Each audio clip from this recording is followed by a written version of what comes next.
Think about it. Your life is already written out. You are a living, walking book.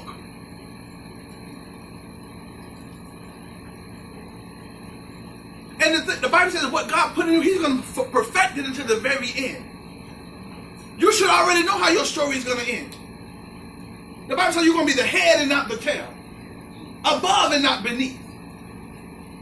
They set Jesus up. The same man, and I don't know if you know what sopping is, but it's like you dip the bread in a broth or something, and then you eat it, and then you dip it, and then the other person eat it. That's how close Jesus and Judas was.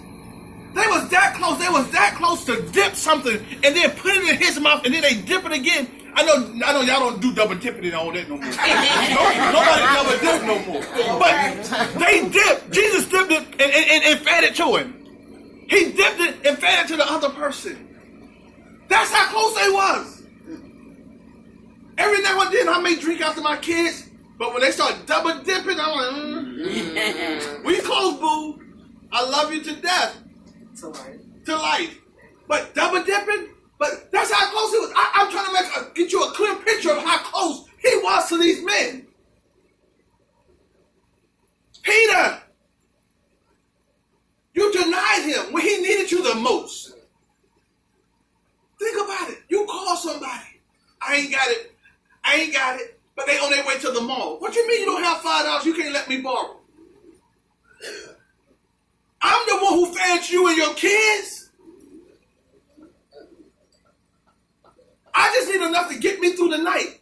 Get me through the day. Peter! I don't even know who he is. Jesus who? I said I don't know who he is. Don't ask me again. That's what they do to us.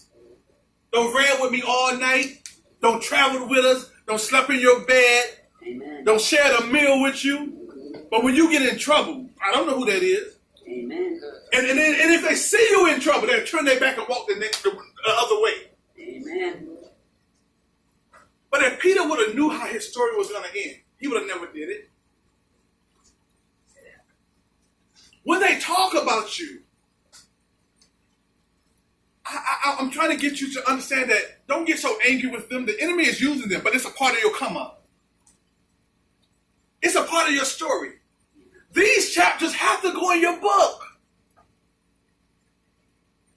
These chapters have to go in your book. I know it don't feel good.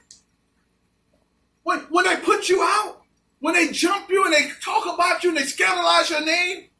I know sometimes we don't like to tell that. We like to skip that part of the story. But it's a part of your book. Because what God is doing, God is trying to God is trying to set up a good book. Have you ever got a book and you start reading it and it just got boring because the person was doing good the whole book? Like, they ain't mess up no time. They were just perfect. I don't want no perfect book. I need to see some dilemmas and some shortcomings and, they messed up and they did this. That's your book.